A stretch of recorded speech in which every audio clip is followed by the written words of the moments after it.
Ah, ini agak bisa.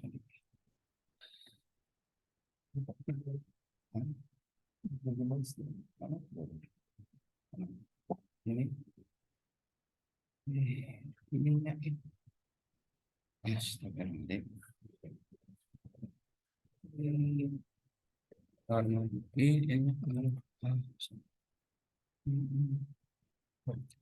ya, mohon maaf ada gangguan gitu. Kenapa sering dada ini akan ini. Namun sebelum memulai kita akan foto bersama terlebih dahulu. Kepada para peserta, kami mohon untuk menyalakan videonya. Untuk Mas Surya, silakan mohon dibantu.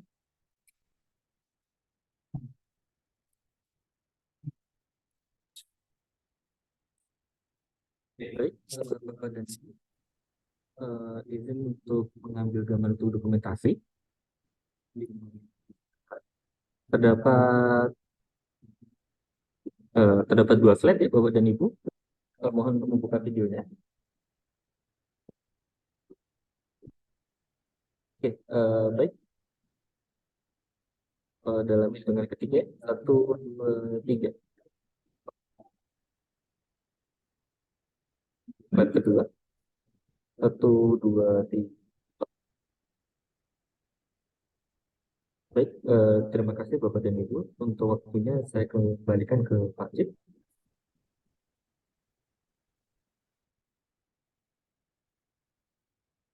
Baik, terima kasih Mas Surya. Baik Bapak Ibu, sebelum memberikan layar kepada Dr. Dini untuk menyampaikan materi, izinkanlah saya membacakan CV dari narasumber terlebih dahulu. Nama lengkap Dr. Prabandini Wardani. Tempat tanggal lahir Balikpapan 7 Juli 1988. Pendidikan S1 Profesi Dokter Universitas Pajajaran. Jabatan Fungsional Dokter Ahli Muda Direktorat Pengelolaan Fasilitas Ketenaga Nukliran. Untuk mempersingkat waktu, kami persilakan kepada Dr. Farini. Kami silakan. Terima kasih Pak Cipto. Sama-sama, Bu. Assalamualaikum warahmatullahi wabarakatuh. Waalaikumsalam warahmatullahi wabarakatuh. Alhamdulillah hari Jumat ini kita bisa berkumpul kembali ya Bapak Ibu dalam agenda rutin kita tiap sebulan sekali atau sebulan 2 kali di acara Bincang Sehat bagi Pegawai. Jadi Bincang Sehat bagi Pegawai ini terbuka ya bagi semua Bapak Ibu kita yang bertugas di BRIN. Mudah-mudahan dengan adanya Bincang Sehat ini, kami dari tenaga kesehatan yang ada di BRIN ini bisa memberikan atau menambah informasi dan pengetahuan Bapak Ibu mengenai kesehatan.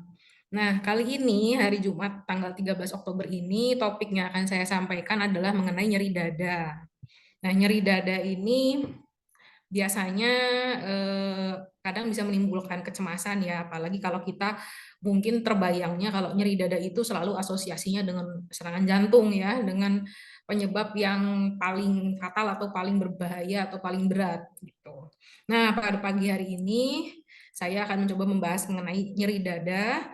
Mudah-mudahan nanti di akhir acara kita bisa berdiskusi bersama-sama ya Bapak Ibu, supaya kita pengetahuannya bisa bertambah mengenai keluhan nyeri dada ini dan apa sih sebenarnya penyebabnya dan bagaimana kita bisa mengatasi atau menanggulanginya. Saya izin share screen ya. Apa sudah terlihat Bapak Ibu? Belum ya? Sebentar. Nah, apakah sudah terlihat? Sudah, Bu. Baik, Pak. Kalau begitu, saya perbesar dulu nih. Nah, oke, udah jelas, lebih jelas ya. Bentar, mundur dulu. Nah, jadi topik kita pagi ini adalah mengenai nyeri dada. Nyeri dada tadi seperti saya bilang ya, sering kita mengasosiasikannya dengan penyakit yang paling berat, yaitu serangan jantung. Tapi kadang bisa juga penyebab nyeri dada ini bukan hanya dari jantung saja, Bapak Ibu. Bahkan sekitar 85% ya, ini saya kutip nih kalau dari penelitian, 85% orang yang berobat dengan keluhan nyeri dada itu ke dokter atau ke IGD begitu ya. 85% itu berarti kurang lebih berapa? 9 dari 10 ya, hampir 9 dari 10. Itu sebenarnya nyeri dadanya bukan disebabkan oleh serangan jantung atau masalah di jantung. Jadi penyebabnya bisa macam-macam. Nah, nyeri dada ini juga bisa dibilang keluhan yang cukup sering dikeluhkan atau menjadi alasan bagi pasien untuk berobat ke dokter atau ke IGD.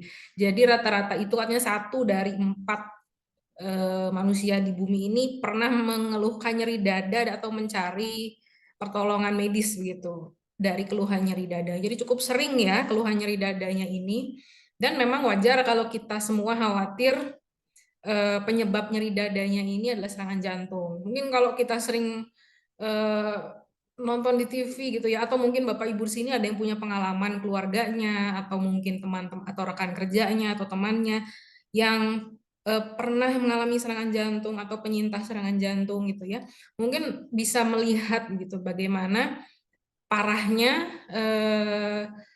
gejala nyeri dada yang ditimbulkan oleh serangan jantung, dan memang efeknya bisa fatal gitu ya kalau terjadi serangan jantung. Bisa terjadi henti jantung, kemudian bisa berakibat fatal bagi yang mengalaminya. Oleh karena itu sebenarnya tidak mengherankan kalau kita selalu mengasosiasikan keluhan nyeri yang timbul di dada itu dengan penyebab terfatalnya ya, yaitu serangan jantung. Tapi tadi 85% dari yang mengeluhkan nyeri dada itu sebenarnya ternyata penyebabnya bukan karena nyeri di dada, bukan karena nyeri karena serangan jantung gitu ya. Jadi apa aja sih penyebabnya yang bisa menimbulkan gejala nyeri dada ini? Yuk kita lihat sama-sama. Nah, jadi kalau Bapak Ibu bisa lihat nih di gambar, ini agak serem tapi perlu supaya kita bisa tahu nih kira-kira penyebab nyeri dada itu apa. Organ yang ada di dalam dada itu kan ada banyak ya. Mulai dari kulit yang paling luar, kulit itu adalah organ. Kemudian otot, di bawahnya lapisan otot itu juga adalah organ. Di bawah lapisan otot, tulang rusuk kita ya yang melindungi rongga dada dan organ-organ yang dalamnya. Kemudian di bawahnya lagi, kalau bisa dilihat di sini ada paru-paru ya, paru-paru sepasang. Ini untuk pertukaran oksigen kita, untuk kita bernafas. Kemudian di tengah-tengahnya diapit oleh paru-paru itu ada organ jantung. Nah, ini nih yang jadi hot topic tadi ya, serangan jantung atau bukan gitu. Kemudian di dekat rongga dada juga ada organ di rongga perut yang kadang bisa juga menimbulkan nyeri yang dirasakannya seperti berasal dari dada gitu, yaitu ada organ liver, ini yang warna pink ini adalah lambung, kemudian di balik liver ini ada empedu ya, kantung empedu kita. Jadi penyebab nyeri pada dada atau nyeri yang dirasakan pada dada itu bisa saja berasal dari organ-organ yang tercantum seperti ini. Jadi dari lapisan paling luar sampai lapisan paling dalam nih Bapak Ibu. Seperti kulit ya, kulit itu kan organ. Bisa juga kalau ada keluhan nyeri itu sebenarnya sumbernya dari kulit atau dari otot. Misalkan kalau dari kulit nih, mungkin Bapak Ibu di sini ada yang pernah melihat atau mengalami herpes zoster atau cacar ular ya. Cacar tapi cuma di sebagian bagian kulit saja, jadi bentuknya kayak pita gitu atau hanya lokal gitu ya. Kan kalau cacar yang biasa kita ketahui kan sebadan-badan ya, generalisata. Nah, kalau yang di kulit ini nyerinya bisa juga disebabkan oleh mau jadi cacar ular atau mau jadi herpes zoster. Cuma mungkin bintil-bintilnya belum kelihatan, belum keluar ya. Kemudian bisa juga yang mengalami gangguannya atau masalahnya adalah di otot. Misalkan karena cedera, kita kepentok apa gitu ya. Atau kita paling sering nih, kram otot. Penyebabnya biasanya kalau kita lagi ispa atau batuk ya, batuk pilek. Kan kadang batuk itu sampai ini ya, sering gitu ya, mengganggu. Nah, batuk itu kan kalau kita rasakan sendiri, batuk itu pasti menggerakkan otot-otot yang ada di dada kita ya. Gitu. Nah, kalau batuknya sering atau belum teratasi, belum sembuh, kadang otot-otot dinding dada ini juga bisa mengalami kram, Bapak Ibu, dan itu yang menimbulkan nyeri pada saat batuk atau pada saat bergerak atau bernapas. Jadi bisa juga penyebabnya karena di ototnya. Di bawahnya lagi ada lapisan tulang rusuk. Ya tadi kalau biasanya penyebab nyerinya itu kalau ada cedera ya, trauma tumpul gitu ya. Kepentok, memar, trauma gitu. Kemudian paru-paru. Nah, organ paru-paru ini biasanya yang sering menyebabkan keluhan nyeri itu adalah kalau ada infeksi di paru-parunya ya, radang paru-paru seperti pneumonia, atau mungkin kalau di kita di negara Indonesia yang tropis ini sering cukup banyak juga penderita tuberkulosis ya atau TB paru, itu juga bisa menimbulkan keluhan nyeri di dada. Kemudian jantung, nah ini ya, jantung itu biasanya gangguan atau masalah yang paling sering menimbulkan nyerinya adalah kalau terjadi serangan jantung. Nah, nanti kita bahas di slide selanjutnya serangan jantung itu apa sih gitu ya.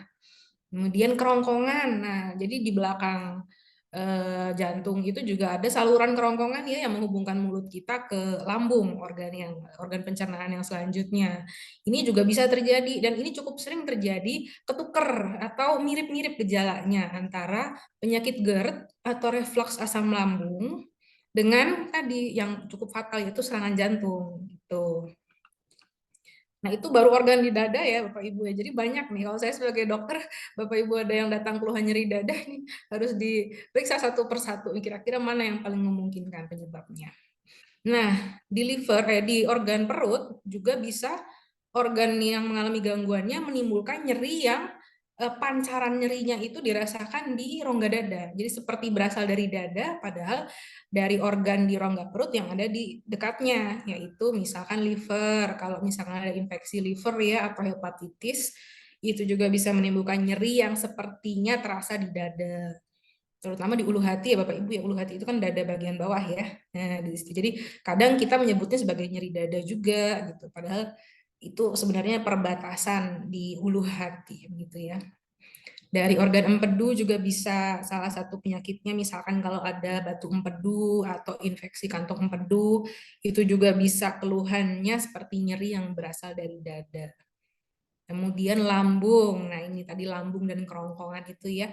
Jadi kadang kita cukup sering juga menemukan serangan jantung yang gejala awalnya seperti sakit mah atau kalau awamnya masuk angin ya, sering banget nih disebut masuk angin, perutnya kembung, begah, kemudian nyeri ulu hati, mual, muntah begitu.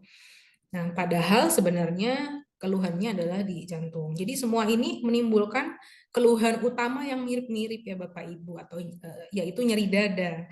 Tapi tentunya nanti ada perbedaannya yang nanti akan kita bahas nih sebagai trik gimana sih caranya kita membedakan antara keluhannya ini nyeri dada biasa atau nyeri dada yang harus cepat diwaspadai yang berasal dari jantung. Nah, ini.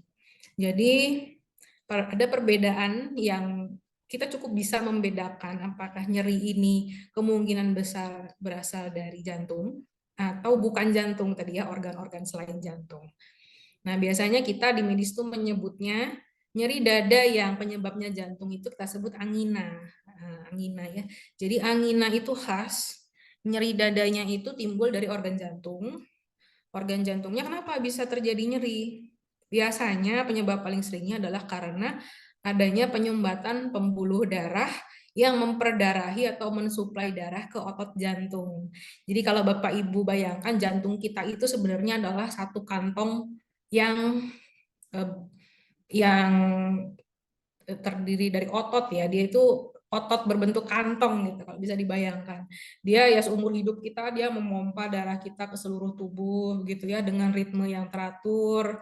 Nah, organ otot jantung ini dia juga butuh suplai darah dan zat gizi dong ya karena dia kan bekerja keras.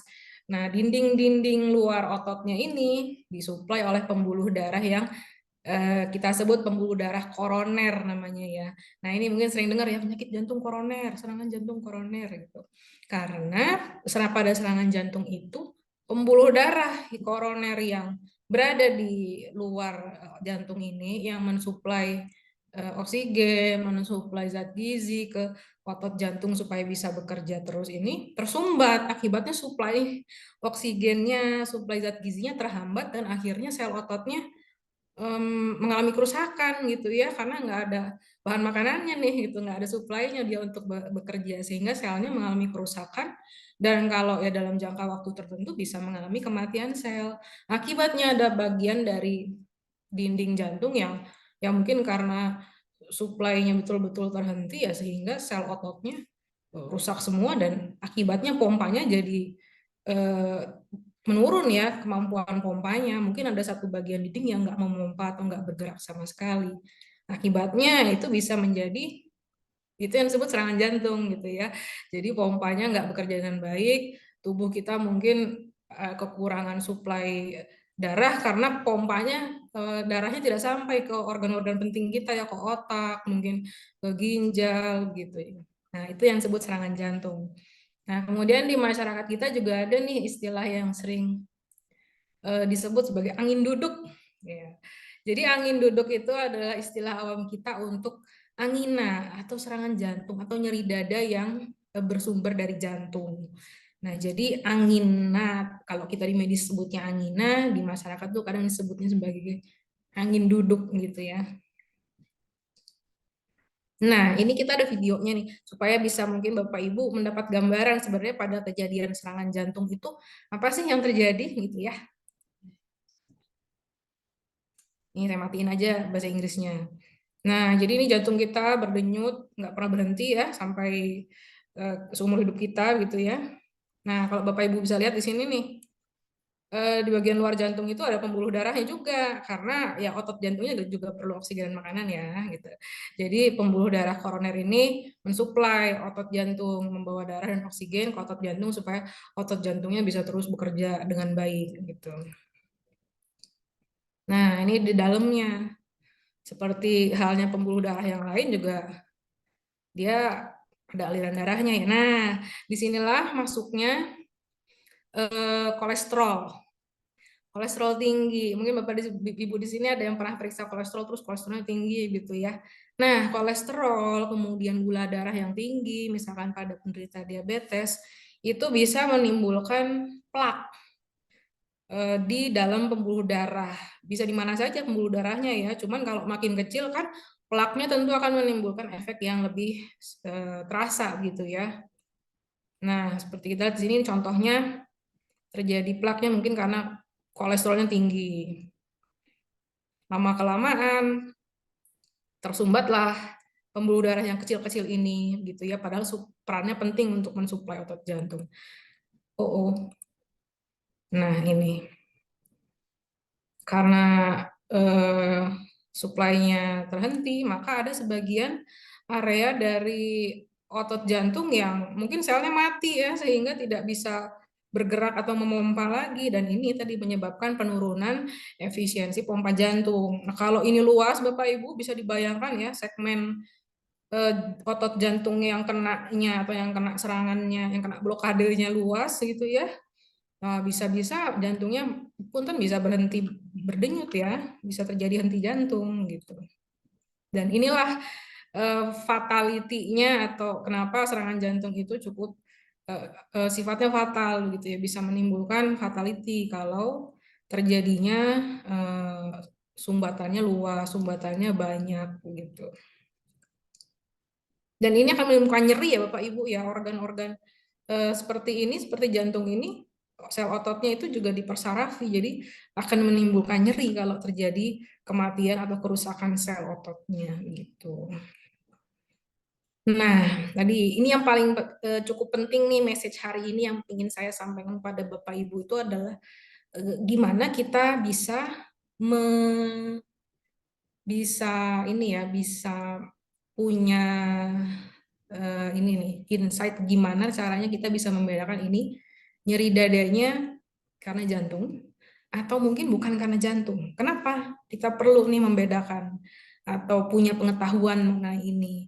Karena tentunya kalau penyebabnya adalah karena jantung, nah tentunya kita harus bertindak lebih cepat ya Bapak Ibu, memeriksakan diri segera ke dokter atau ke IGD gitu. Tapi mungkin kalau ini kira-kira yang kita rasakan ini sepertinya bukan penyebabnya dari jantung, bukan serangan jantung, mungkin kita masih bisa ini ya mengatur dulu waktu mungkin ya kapan kita akan memeriksakannya gitu. Walaupun saya sebenarnya menyarankan sih kalau Bapak Ibu memang mengalami nyeri dada kemudian tidak yakin gitu, memang sebaiknya diperiksakan saja. Tapi tentunya urgensinya akan berbeda kalau Bapak Ibu bisa membedakan ini ini kayaknya dari jantung deh, pasti akan lebih urgent ya daripada yang organ non jantung lainnya gitu. Nah, jadi tadi kita tahu kan ya kalau yang nyeri dada karena jantung itu kita sebutnya angina. Jadi kalau yang non angina ini yang biru ini adalah karakteristik dari nyeri yang bukan dari jantung. Itu. Kita lihat yang pertama, karakteristik nyerinya. Kalau yang dari serangan jantung atau karena jantung itu katanya nyerinya bukan tajam, bukan seperti ditusuk, tapi lebih seperti ketat dadanya Bapak Ibu, kayak ditekan terhimpit. Ada yang pernah naik KRL di sini atau naik bis empit-empitan gitu rasanya ya, katanya gitu. Ya, saya belum pernah merasakan, tapi cerita dari penyintas begitu. Tertindih benda berat, seperti tercekik gitu ya, dan terikat. Jadi kayak ketat dadanya rasanya, kayak diikat. Kalau di iklan tuh kayak diikat pakai tali gitu ya. Nah, gitu. Beda dengan yang non angina, terutama kalau yang sumbernya dari otot atau dari tulang. Kalau itu rasanya tajam, seperti ditusuk gitu ya. Jadi beda. Ya, coba Bapak Ibu tusuk deh di dadanya. Sama kalau dihimpit gitu ya rasanya, kurang lebih begitu kata survivornya. Kemudian lokasi. Nah, ini juga lumayan penting nih. Kalau yang non angina atau yang bukan jantung, misalkan dari otot, dari paru, dari tulang paling sering itu ya, itu bisa ditunjuk dengan satu jari. Sini dok, di sini. Jadi maksud di sini terlokalisasi dapat ditunjuk itu Bapak Ibu adalah bisa ditunjuk di satu titik gitu ya, pinpoint satu titik. Beda dengan yang angina itu atau yang dari jantung, itu rasanya gimana ya Bapak Ibu, biasanya kalau yang mengeluhkan tuh gini, gak enak. Jadi nggak bisa ditunjuk ya, diffuse, menyebar, tidak bisa ditentukan pinpoint lokasinya. Begitu. Kemudian penjalarannya. Nah, kalau yang dari jantung, tidak semua, tapi sebagian besar, nyeri dada dan jantung itu menjalar, terutama ke rahang bawah, ke leher, ke lengan, terutama lengan kiri ya, karena posisi jantung itu sebelah kiri. Kemudian ke punggung, seperti menembus gitu. Sedangkan kalau yang non angina, bukan jantung, itu biasanya dia tidak menjalar di satu titik tadi, pinpoint, bisa ditunjuk, terlokalisir. Kemudian waktu atau durasi. Kalau yang penyebabnya jantung, itu biasanya setengah jaman ya. Terasanya itu lebih dari 1 menit, tapi bisa juga sampai setengah jam. Walaupun ini kadang berbeda-beda ya setiap orang ya, dan ini cukup subjektif juga karena kadang kita nggak sadar nih, ini sudah terasa nyeri gitu, baru sadarnya setelah nyerinya memberat. Tapi ini sebagai pengetahuan Bapak Ibu. Bedanya kalau yang non angina, terutama kalau yang penyebabnya otot dan rangka tulang gitu ya, itu biasanya hanya sedetik celekit. Nah, kata pasien itu biasanya celekit dok, celekit nih, tapi udah itu hilang gitu. Nah, itu bedanya. Kemudian ini penyebabnya, pemicu. Kalau yang nyeri dada karena jantung tuh biasanya diawali dengan aktivitas. Bisa aktivitas yang berat, yang sedang, atau emosi nih, sedang terpancing emosi. Mungkin kalau Bapak Ibu nonton sinetron ya, habis marah-marah ini biasanya sih itunya gitu. Kemudian bisa juga aktivitas tadi ya, olahraga, bersepeda, mendaki, atau yang lainnya ya, mengangkat sesuatu yang berat gitu, naik turun tangga agak sering, itu bisa juga menimbulkan. Kalau yang non angina biasanya tidak dipengaruhi oleh aktivitas atau emosi, tapi dia biasanya dipengaruhi oleh gerakan. Jadi kadang ada yang timbul nyerinya kalau kitanya menarik atau menghembuskan nafas, atau kalau tidur posisinya miring ke arah tertentu. Nah, kalau yang seperti itu karena gerakan atau karena pernafasan atau karena ditekan gitu ya, diraba, nah itu biasanya non angin atau bukan dari jantung, tapi mungkin dari otot, paling sering dari otot, dari rangka atau dari paru-paru gitu. Nah, kemudian hal yang meringankannya, biasanya kalau yang penyebabnya dari jantung, kalau kita istirahatkan, kita duduk atau kita berbaring ya pas merasakan nyeri itu, dia berkurang eskalasinya. Nah, bedanya dengan yang non angina, kalau diistirahatkan pun, misalkan kita duduk menenangkan gitu ya, atau tidur berbaring, tidak berkurang gitu, malah kadang muncul lagi celekit-celekitnya. Seperti itu. Nah, lokasi juga. Lokasi kita bisa mencurigai apakah ini ke arah nyeri dada yang karena jantung atau bukan. Nah, ini yang paling sering dirasakan oleh penderita serangan jantung itu kalau nyerinya ada di sini. Ini kalau kita sebut ulu hati ya Bapak Ibu ya, di situ ya.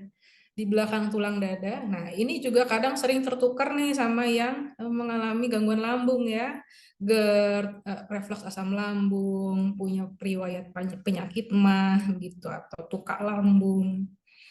Ini juga bisa area di sini, di belakang tulang dada menjalar ke leher ya, di sekitar leher.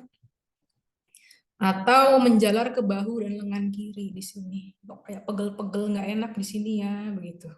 Bukan nyeri ditusuk ya Bapak Ibu ya, tapi kok pegel-pegel nggak enak. Dari dada menjalar ke rahang ya, ini di sini, ke sini. Kemudian, nah ini, satu lagi, dari dada bawah di ulu hati melingkar ke arah kiri ya. Nah ini yang sering ditafsirkan sebagai sakit MAH. Dikiranya gangguan lambung karena memang mungkin yang bersangkutan punya gangguan lambung sebelumnya gitu ya. Tapi ternyata memberat kok nyerinya tidak menghilang-hilang gitu ya. Dan bisa juga tembus ke belakang di daerah punggung antara dua tulang belikat ya. Nah, kalau kita masuk dalam kriteria-kriteria berikut ini, kita harus lebih waspada lagi. Kenapa? Karena serangan jantung itu tidak melulu nyeri dada keluhan utamanya ya Bapak Ibu. Bisa nah ini dan kadang ini yang menjadi pitfalls-nya ya bagi kita pasien yang mungkin merasakan keluhan. Keluhannya itu bisa dirasakan sebagai nyeri ulu hati, kembung, atau bahkan sesak nafas. Nah, ini biasanya ada perbedaan gejala yang seperti ini tuh pada kalau berusia lebih dari 75 tahun atau pada wanita nih ya, penderita diabetes dan penderita gagal ginjal. Nah, jadi 4 golongan ini kadang kalau mengalami gangguan atau serangan jantung, gejala yang timbulnya bukan nyeri dada kadang, tapi lebih berupa nyeri ulu hati, kembung, dan sesak nafas gitu ya. Jadi kadang ini yang suka menjadi bingung apakah ini lambung dari lambung saya, akan lebih bingung lagi kalau yang bersangkutannya sebenarnya juga punya riwayat penyakit gangguan lambung ya, asam lambung gitu. Jadi tidak sadar apakah yang dirasakannya ini memang karena gangguan lambungnya atau merupakan gejala serangan jantung yang nyerinya tidak khas gitu. Nah, kemudian kalau Bapak Ibu mengalami nyeri dada, tadi selain menilai ya lokasi nyeri dadanya di mana, posisi nyeri dadanya di mana, rasanya seperti apa, apakah seperti tertekan atau seperti ditusuk, kemudian apakah sebelumnya ada aktivitas atau ada emosi begitu ya. Kalau Bapak Ibu termasuk dari golongan yang berisiko ini harus lebih waspada lagi. Karena jangan-jangan nyeri dadanya serangan jantung lebih besar lagi. Kemungkinan nyeri dada yang dirasakan oleh golongan ini sebagai serangan jantung. Misalkan Bapak Ibu berusia lebih dari 55 tahun. Jadi kalau Bapak Ibu mungkin usia 30 tahun, kemudian punten mungkin berat badannya cukup ini ya tidak masuk kriteria obesitas, gula darahnya normal, tidak ada darah tinggi, nggak merokok juga. Lebih kecil kemungkinannya Bapak Ibu mengalami serangan jantung dibanding nih kalau Bapak Ibu usia misalkan 60 tahun, rokok 30 tahun, atau berusia 50 tahun punya penyakit gula darah atau diabetes dan hipertensi. Nah, jadi dari demografinya Bapak Ibu juga Bapak Ibu harus bisa menilai diri sendiri nih. Saya ini masuk golongan berisiko atau tidak? Karena kalau Bapak Ibu memiliki salah satu risiko ini, berarti harus lebih dipikirkan lagi dan harus lebih diwaspadai lagi dan urgensinya akan meningkat ya kalau Bapak Ibu mengalami nyeri dada. Dan sebaiknya kalau seperti itu, Bapak Ibu mengalami nyeri dada, dan punya faktor risiko atau termasuk kelompok berisiko di bawah ini, itu sebaiknya diperiksakan saja keluhan nyeri dadanya. Gitu. Nah, apa nih yang harus dilakukan pertama kali kalau mengalami nyeri dada? Mungkin kejadiannya di rumah atau di kantor gitu ya, atau mungkin di jalan gitu ya. Segera hentikan aktivitasnya, segera duduk atau berbaring. Kalau lagi di jalan mungkin menepi dulu gitu ya kendaraannya. Panggil bantuan keluarga atau orang lain di sekitarnya, misalnya Bapak Ibu lagi di kantor, mungkin minta bantuan ke rekannya gitu ya, atau paling tidak menginfokan kalau Bapak Ibu ada keluhan gitu, saya kok nggak enak ya dadanya gitu. Nah, tadi setelah menghentikan kegiatan, memanggil bantuan yang di sekitarnya, ini yang penting, perhatikan nyeri dadanya tadi ya, yang Bapak Ibu sudah lihat kita bersama, tabel 2 pembanding ya versus nyeri dada jantung versus non jantung. Perhatikan lokasi nyerinya di mana. Apakah di area-area yang tadi kemungkinan karena jantung, tadi ya ulu hati, di dada bagian tengah, lengan kiri, rahang, atau bukan. Kemudian berapa lama terasa nyerinya tadi? Kalau nyerinya hanya sebentar, celekit begitu ya, kecil kemungkinannya. Tapi kalau nyerinya nggak enak, nggak jelas gitu ya, kayak berat dihimpit, nah harus lebih waspada lagi. Berapa lama? Apakah lebih dari 5 menit, lebih dari 15 menit, lebih dari 30 menit? Ya, terus apakah muncul gejala lain juga selain nyeri dada? Ada mual enggak? Pingin muntah? Keringat dingin? Lemas? Nah, kadang Bapak Ibu juga ada yang mungkin di sini yang sudah pernah mengalami nyeri dada sebelumnya ya, kemudian sudah pernah berkonsultasi atau berobat, dan mungkin diberikan oleh dokter obat untuk nyeri dada. Kalau misalkan biasanya kalau dokter memberikan obat ini selalu disertai dengan pesan, Bapak kalau misalkan atau Ibu kalau misalkan nanti ada keluhan nyeri dada, obat ini diminum segera, ditaruh di bawah lidah, ditunggu kalau berkurang gejalanya, boleh misalkan besok atau nanti gitu ya. Tapi kalau belum berkurang juga segera ke rumah sakit. Nah, kenapa? Karena obat ini adalah pertolongan pertama Bapak Ibu. Biasanya dokter yang bilang tolong obat ini dibawa kemana-mana ya Bapak Ibu bagi yang pernah mengalami nyeri dada. Biasanya dibawa di kantong gitu ya atau di tas, lalu dibawa kemanapun. Obat ini untuk membantu memperlebar pembuluh darah koroner tadi supaya kalau tersumbat pun jadi ada celah gitu ya. Jadi bisa membantu untuk pertolongan pertama. Caranya adalah diletakkan di bawah lidah, jangan ditelan gitu ya, biar saja di situ diemut kalau kata ini mah ya, sampai larut sendiri. Nanti biasanya disuruh tunggu 15 menit sampai 30 menit, kalau belum ada perubahan baru disarankan untuk segera ke vaskes atau ke IGD. Nah, penting nih, kapan harus pemeriksakan diri ke dokter? Rule utamanya adalah kalau ragu, periksakan saja ya nih. Bapak Ibu mungkin nggak sempat menilai ini nyerinya seperti apa gitu ya. Karena mungkin nyeri sekali atau bagaimana. Jika ragu segera periksakan saja ke vaskes terdekat atau ke IGD gitu ya. Nah, terutama kalau nyeri dadanya baru dirasakan pertama kali, belum pernah sebelumnya ada keluhan nyeri dada. Sebaiknya diperiksakan supaya bisa kita membedakan apakah ini nyeri dada jantung atau non jantung. Begitu. Kemudian kalau nyeri dadanya disertai gejala keringat dingin, mual, muntah atau lemas. Kalau ada gejala 4 ini, gejala tambahan selain nyeri dada, ada kemungkinan ke arah serangan jantung. Jadi Bapak Ibu sebaiknya kalau mengalami nyeri dada plus ini, sebaiknya diperiksakan segera. Kalau nyeri dadanya lebih dari 20 menit, nah jadi ada batas waktunya juga. Tadi Bapak Ibu kan kalau mengalami nyeri dada, hentikan dulu aktivitasnya gitu ya. Coba tenangkan dulu. Kalau memang punya obat yang untuk di bawah lidah itu ya isosorbit dinitrat, diminum dulu.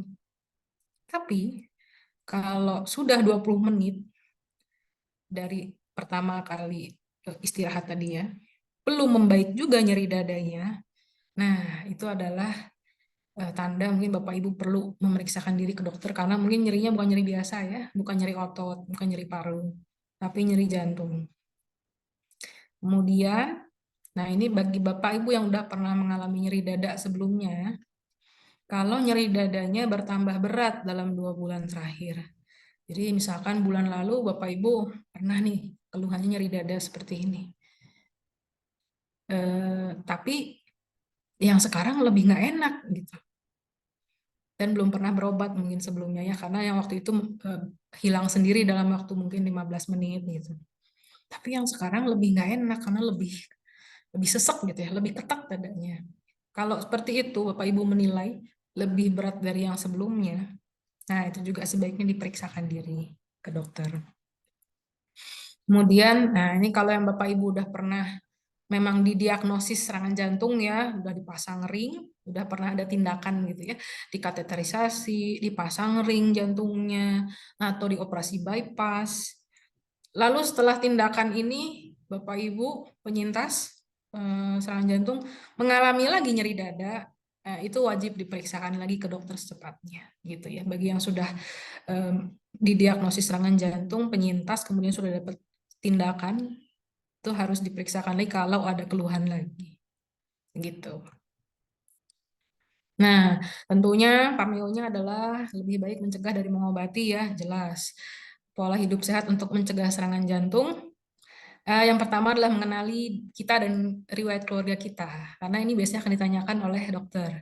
Kenali riwayat keluarga inti kita, terutama keluarga inti ya Bapak Ibu ya, ayah, ibu, saudara kandung. Nah, yang mengalami serangan jantung dini sebelum usia 45 tahun. Jadi kalau saya menanyakan ke Bapak Ibu, Ibu keluarga ada yang punya riwayat penyakit jantung atau serangan jantung enggak? Nah, yang kami maksudkan itu adalah keluarga inti dan mengalami serangan jantungnya di usia yang di bawah 45 tahun.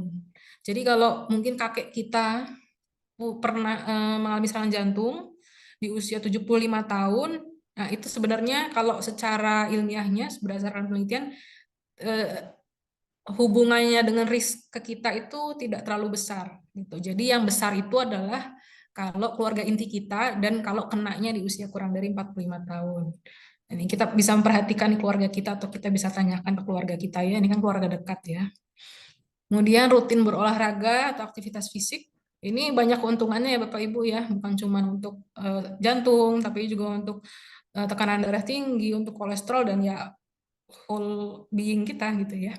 150 menit per minggu aktivitas fisik sedang. Aktivitas fisik sedang itu artinya yang bisa menimbulkan keringat atau denyut jantungnya biasanya di atas 120 gitu ya. Terus mengkonsumsi makanan yang mengandung banyak serat dan membatasi konsumsi makanan yang banyak mengandung lemak jenuh seperti ini ya, gorengan, mentega, santan keju dan sebagainya. Kemudian menjaga berat badan ideal. Biasanya yang mudah itu adalah dari indeks massa tubuh ya kriterianya. Indeks massa tubuh itu adalah berat badan kita dalam kilogram dibagi tinggi badan kita dalam meter. Ya, jadi misalkan Bapak Ibu tinggi 160, jadi berat badannya dibagi 1,6, dibagi 1,6 lagi. Jadi dibagi tinggi badannya 2 kali. Nanti dapat angka biasanya antara 18 sampai 25 sampai 30. Yang normalnya atau yang baik dan disarankannya adalah yang antara 18,5 sampai 25. Karena kalau obesitas itu, kriteria obesitas itu adalah kalau indeks massa tubuhnya 30 atau lebih ya Bapak Ibu ya. Jadi berdasarkan penelitian memang kalau kita mengalami obesitas itu memang risiko terjadinya penyakit seperti hipertensi, diabetes, serangan jantung, stroke dan sebagainya itu meningkat gitu ya. Jadi alangkah baiknya kita bisa menjaga berat badan kita di kriteria yang risikonya relatif lebih rendah. Gitu.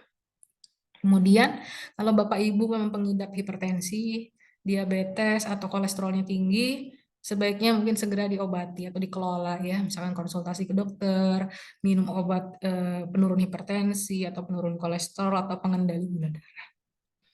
Kemudian mengelola stres dengan baik. Jadi ada kaitannya memang antara stres baik psikis maupun fisik ya, kelelahan maupun kelelahan mental itu dengan kejadian serangan jantung gitu. Jadi kalau Ya, stres mungkin adalah bagian dari hidup ya, tapi kalau kita bisa mengelolanya dengan baik, itu bisa untuk menurunkan risiko terjadinya serangan jantung maupun penyakit kardiovaskular lainnya. Kemudian tidak merokok ya, dan membatasi konsumsi minuman beralkohol. Nah, baik.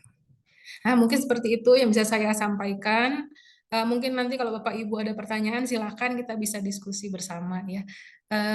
Baik, saya kembalikan dulu ke Pak Cipto. Mungkin terima kasih atas perhatian Bapak Ibu semua. Assalamualaikum warahmatullahi wabarakatuh. Waalaikumsalam. Terima kasih dokter atas penjelasannya. Sangat lengkap sekali ya itu tentang kesehatan, tentang gimana kita bisa menjaga kesehatan. Jangan sampai kita lupa untuk memperhatikan kesehatan kita. Kepada kawan BRIN yang ingin bertanya, dipersilahkan menuliskan pertanyaannya melalui kolom chat atau jika ingin bertanya langsung ke narasumber bisa raise hand, nanti kita bisa diskusi bersama. Silakan Bapak Ibu yang mau bertanya. Mungkin Dok, saya nanya Dok, kan suka sering kita kadang-kadang kalau capek suka nyeri dada gitu Dok. Nah, terus di situ itu suka dibalur atau dikerok gitu. Apakah itu diperbolehkan atau gimana Dok? Ya, baik Pak. Terima kasih Pak Cipton pertanyaannya. Ini cukup sering terjadi ya Pak ya. Iya, Nah, betul. biasanya kan kita kalau di Indonesia itu dikerok ya Iya. atau dibalur gitu, dipijat. Nah, jadi kalau memang Bapak Ibu mengalami keluhan itu nyeri dada, gitu ya, dadanya terasa nggak nyaman.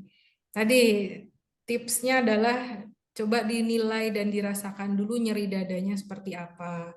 Nyeri dadanya seperti tertindih, tertekan, berat gitu ya,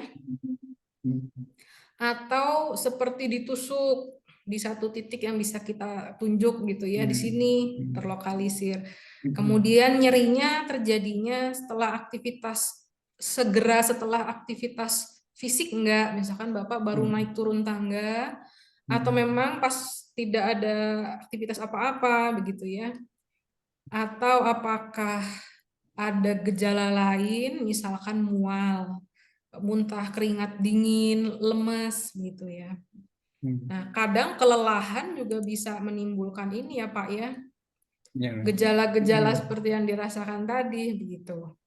Tapi tadi kalaupun misalkan gejalanya tidak khas seperti yang saya sampaikan tadi, Bapak bisa menilai risiko diri sendiri juga sebagai tambahan.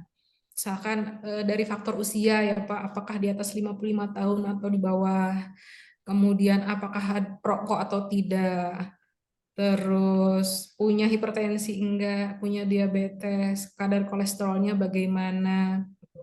Kalau memang ada satu dari faktor risiko tadi, nah sebaiknya Bapak lebih waspada lagi.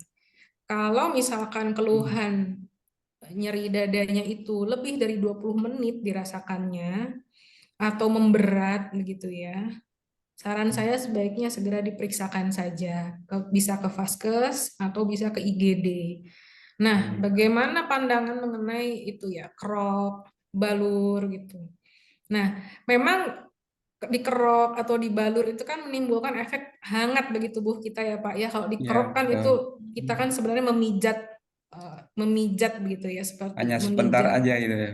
Ya, tapi memang dia tidak kalau memang nyeri dadanya ditimbulkan oleh organ, jantung kah atau paru, mungkin rasa nyamannya itu sifatnya hanya sementara saja karena hangat. Kemudian kan kalau kita memijat itu peredaran darahnya biasanya sirkulasinya jadi lebih baik gitu ya. Jadi tubuh kita terasa hangat, terasa nyaman dan memang bisa mengurangi nyerinya atau meredupkan nyeri yang sebenarnya begitu. Nah, kalau jadi saran saya kalau memang nyerinya lama, lebih dari setengah jam, sebaiknya sih waspada saja, apalagi kalau memiliki salah satu dari faktor risiko tadi, Pak. Mungkin seperti itu, Pak Cipto. Baik, terima kasih dokter. Ini ada dua pertanyaan Dok. Ada yang nanya Ya, ini. silakan. Izin bertanya, untuk bisa memastikan nyeri dada dari jantung atau bukan, itu harus dilakukan tindakan apa ya? Apa cukup observasi fisik luar atau harus di ronsen? Ini dari Pak Asep Rizal. Silakan Bu, bisa di Iya, ya. baik. Terima kasih Pak Asep Rizal. Pertanyaannya bagus sekali. Kalau misalkan mengalami nyeri dada ya, lalu Bapak Ibu mungkin ke vaskes begitu ya untuk memeriksakan diri. Biasanya akan pertama kali kita lakukan adalah kalau keluhan menanyakan ya, mewawancara pasien atau Bapak Ibu, keluhan nyeri dadanya seperti apa, sudah berapa lama, sudah pernah mengalami atau belum, Bapak Ibu ada faktor risiko atau tidak. Lalu kita biasanya akan cek saturasi. Karena kita kalau ada Bapak Ibu yang datang dengan keluhan nyeri dada, tentu sama kita algoritmanya adalah memikirkan yang paling berat dulu penyebabnya, itu penyakit jantung atau serangan jantung.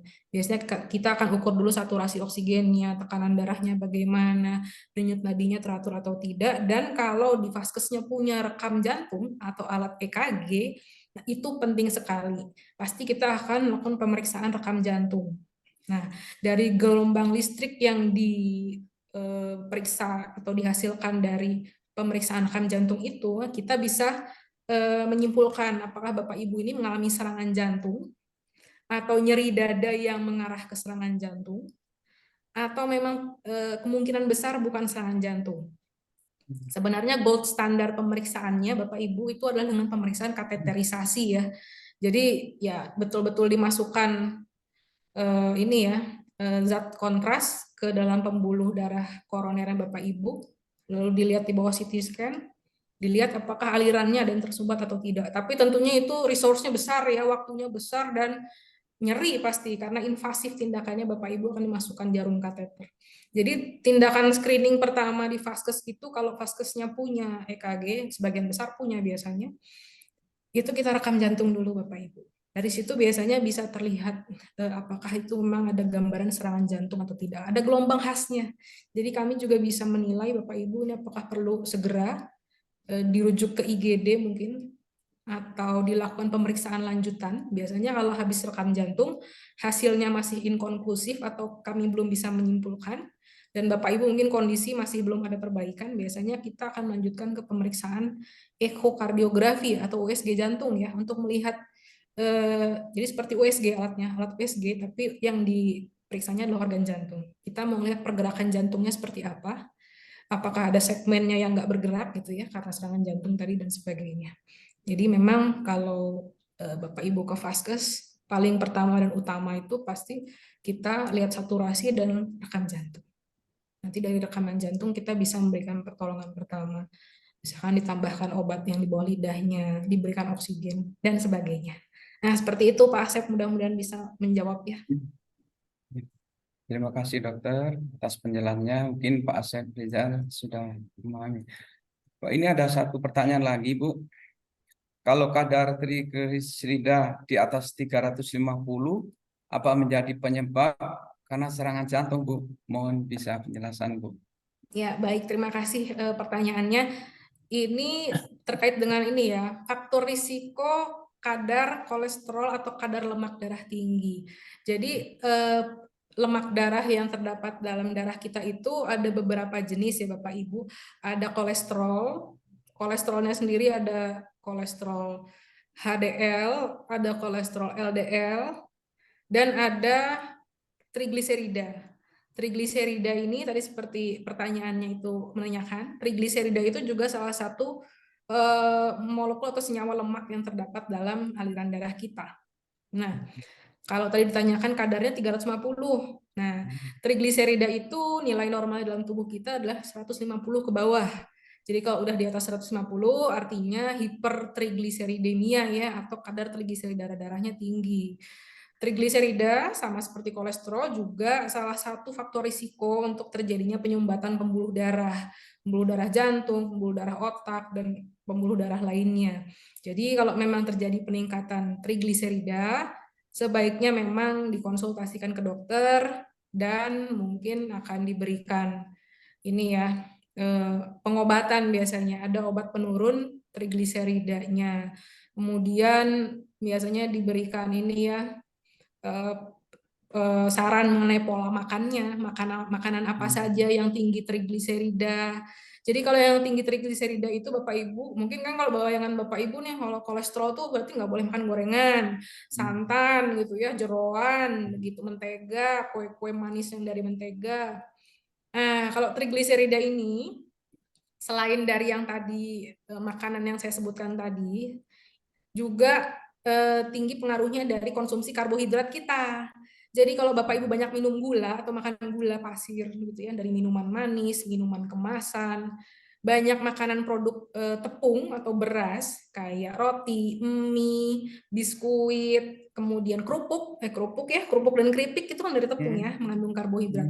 Jadi kalau Bapak Ibu pola dietnya tinggi karbohidrat dan tinggi lemak, besar kemungkinan itu bisa meningkatkan trigliseridanya. Jadi kalau Bapak Ibu trigliserida tinggi seperti tadi 350, biasanya kan kita berikan tuh pertama obat penurun sama diberikan saran gitu ya, edukasi pola makannya mungkin ada harus diperbaiki nih gitu. Mengurangi karbo, mengurangi gula, mengurangi lemak jenuh tadi gitu. Jadi kalau misalkan 350 ada risikonya Bapak terhadap ini ya penyumbatan pembuluh darah. Jadi ya mungkin bisa perbaiki supaya faktor risikonya menurun gitu dengan cara menurunkan kadar trigliseridanya. Seperti itu mungkin bisa membantu ya. Terima kasih Dok atas jawabannya Pak Teguh. Semoga bisa dipahami ya Pak ya, gitu. Kan gini Iya, Dok, Pak. suka Iya, Bu. ada yang Bu, ya. dokter. Silakan, masih ada yang mau bertanya? Silakan langsung aja, nggak apa-apa nanti bisa dijawab langsung. Silakan Pak. Silakan Pak. Pak Bambang tadi mau nanya, monggo Pak.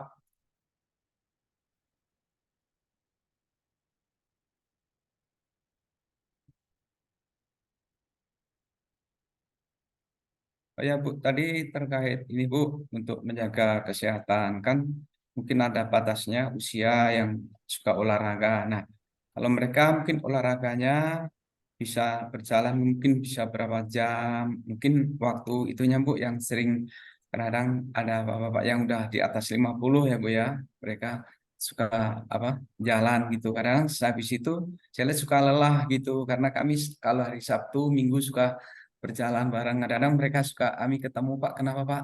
Capek padahal mereka hanya jalan aja ya, tidak lari gitu Bu. Nah, gimana untuk menjaga ritme itunya supaya kita menjaga kesehatan terutama di jantung gitu Bu.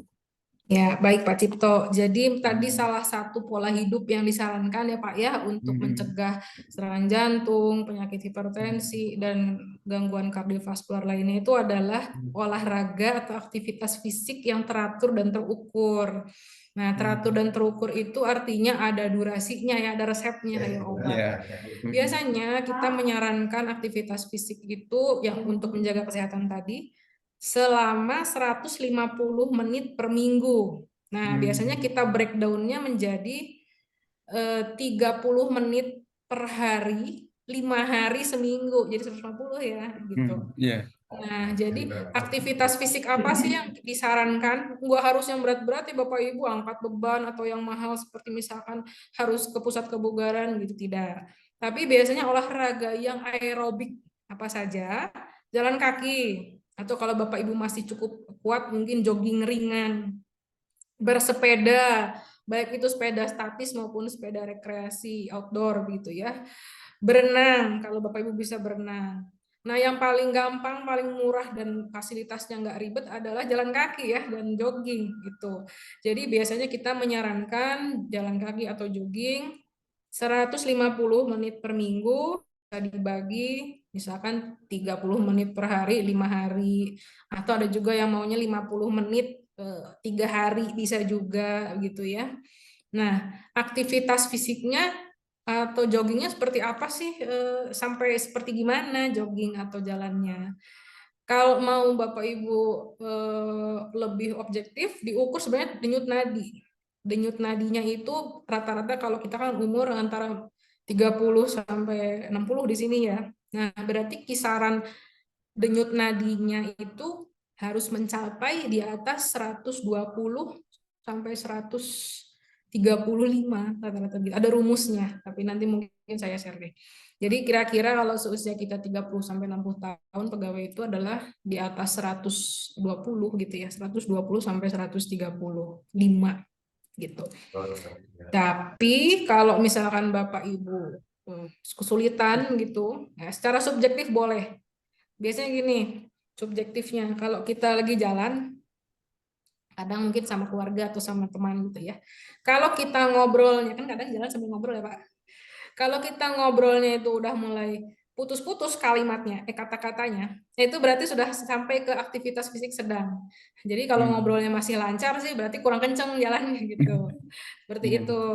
Ya, Mungkin itu Pak Cipto. oke. Terima kasih Bu atas penjelasannya. Untuk ini mungkin Bapak Ibu masih ada yang mau bertanya lagi? Silakan. Kalau ada, kita sudah memasuki pukul 11 Bu ya. Ya, terima kasih kepada Dr. Dini yang telah menyampaikan. Semoga apa yang telah disampaikan barusan bisa memberikan masukan dan bagi kita semua. Terima kasih banyak kepada narasumber serta para peserta yang telah menyimak acara ini dari awal sampai akhir, yang telah aktif berbagi kasih. Semoga telah menyimak penjelasan dari dokter ini, kita bisa menjaga kesehatan dan hidup yang baik. Salam sehat.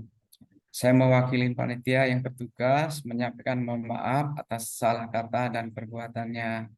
Akhir kata, terima kasih dan wassalamualaikum warahmatullahi wabarakatuh. Salam. Terima kasih Pak Cipto, terima kasih Pak Surya, Terima kasih Bapak dok, Ibu Humas sama-sama. semua. Hmm. Bapak Ibu peserta semoga sehat selalu ya. Ya. Saya izin live ya. Baik, terima kasih Bu. Dok.